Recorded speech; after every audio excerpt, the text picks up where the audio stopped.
Kamala Harris and her aides are mulling how to deploy the Obamas in this general election after their powerful convention speeches. Who's going to tell him that the job he's currently seeking might just be one of those black jobs? This convention has always been pretty good to kids with funny names who believe in a country where anything is possible. We are ready for a President Kamala Harris. President Obama holds a unique place in the party, motivating voters even amidst his famously measured demeanor, which actually makes him harder to impersonate than more voluble figures, though his presidency spawned all kinds of fun impressions. I feel great. I'm not facing re-election, and I got nothing to lose. So look out, because from here on out, we do it my way. I'm encouraged that so many of you from the Republican Party have agreed to meet me in this way. Trevor, I got a show that I'm doing in a few weeks, a little thing that I thought maybe you'd want to pop by. Hello, Vlad, it's Barack. I've been trying to call you all day. Where you been? Just some of the examples, but there is a new contender for top Obama impersonation, according to Obama himself. The former president noticed and likes the impression by comic Matt Friend and made time to hear it in person. Obama inviting Friend for a private rendition in Chicago, where the comic did his Obama impression to Obama. A moment that would not have happened when Obama first ran for office because Matt Friend was 10 years old. The 26-year-old comedian, actor, and impressionist joins us now.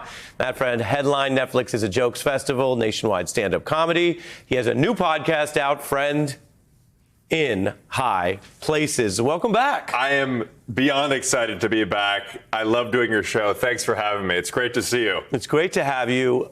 Obama likes the impression. Insane. Set up for us what we're about to see, which is what you did for him. Well, I was grateful to get an invitation to meet the former president, fellow Chicagoan, ahead of the DNC in Chicago. And I met him at a hotel. And all of a sudden, I'm in a hallway and I hear that booming, recognizable voice, and I'm freaking out. I feel like the radio is playing. And then I walk in the room, and there he was. And he was standing right in front of me. And we just got right into it. So it was insane. Yeah, people don't just meet the president. His team asked you and got you in there because he liked what you do. Incredible, yeah. All right, so let's take a look at this impersonation. Hey, everybody. This is Barack Obama, and I am here with... I'm actually Barack Obama. Well, actually, Barack, Mr. President. This is an impression not just for red states or blue states, but this is a voice for these United States, because together we believe in that creed that says, I am my brother's keeper, I am my sister's keeper. Are you fired up and ready to vote? I'm pretty fired up. Are you really? I really am. Why are you fired up to vote? Well, first of all, I sound a lot better than I thought I did. I appreciate that. Thank you. And second of all, you're a little taller. And younger. So this is sort of an upgrade. Actually, amazing grace, how sweet. That's it. Thank you. He's also hitting the notes better. I appreciate that. That's what I do. Jump shot. We do our research. Come on now. Thank you. I mean, singing Amazing Grace with him, it was just, and I'm thinking, what can top this? I mean, if Putin invites me to the Kremlin, I'm not going, but I'm just thinking of what is a more high profile meeting? That would be rare, yeah. He seemed to enjoy it. It was surreal. He is the coolest. Yeah, well, and I joked about the truth that you were 10 when he first ran for president. Yeah, I was in 5th grade when he won the first time. Yeah, so he must be aware of that. He joked about you being younger, but you're playing someone who's not only established, but is a lot older. How did that dynamic work for you two? Does he feel like, oh, you're so young and cool, or what's the vibe? I think he just has a natural ability to connect with anyone, and that's what made him such a great candidate and makes him so relatable and fun on camera now. You also got to chop it up with the vice president, who is now the nominee of the Democrats. Here is not you. Here's a Republican with VP Harris. Vice President Harris, it is thrilled to be with you right now, and just to make you laugh amid all the hard work you've been doing to preserve our democracy and make this country a better place. And thank you for all you've done. It's surprising hearing these words come out of my mouth, isn't it? Mitch, I appreciate you. I appreciate the words that you've just spoken, and I think you're right. We are fighting for democracy, and the President and I are very happy to hear that you recognize that. What's the problem, Mark? Was she ever, do you think she was confused and thought you might have been Senator I don't think she McConnell? was confused at all until I started to, well, completely stop moving toward the end of the interview,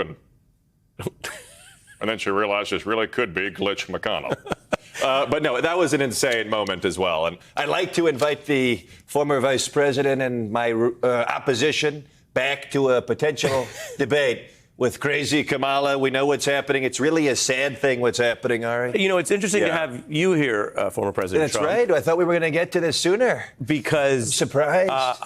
We have made time and space for a lot of your aides on the program. You have never come on the program yourself. That is true. That's true. Why is that? Well, because I don't like this failing network. I call it MSDNC. It's a nasty thing. The ratings are down the tubes. Of course, they're going to be a lot higher now that you have your favorite president back on the show. But it's a very busy. Stop laughing. Let me finish this sentence, please. All right. So now, all right, we'll bring it back, Matt Friend. No, I'm in a vortex. I'm back. Yeah, I'm sorry. Finally, and this is harder. I don't know what a hard question is for a comic, but here's a harder one. Please. How do you do new people who come on the scene? You don't have a lot of time. Everything moves fast. We got 2 months of this campaign. I want to show you a little bit of Governor Walz.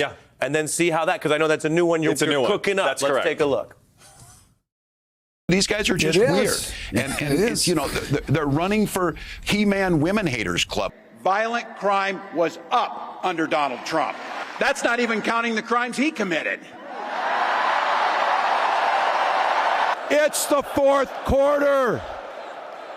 We're down a field goal, but we're on offense and we've got the ball. Yeah, I mean, look, he's got a real kind of a Ted Lasso coach thing going on. He's always kind of yelling, moving his hands like this. All I do know, Ari, is that when we win this dang thing in November, I'm going to take a big gallon of Gatorade, coach style, Belichick, Patriot style, and smash it, pour it right over Kamala's face. I mean, these guys are just weird. And finally, what has been the thing that's changed most in your life, or that's been most interesting since, again, 26, 4 years out of college, all this stuff's happening. You meeting the president, meeting the vice president.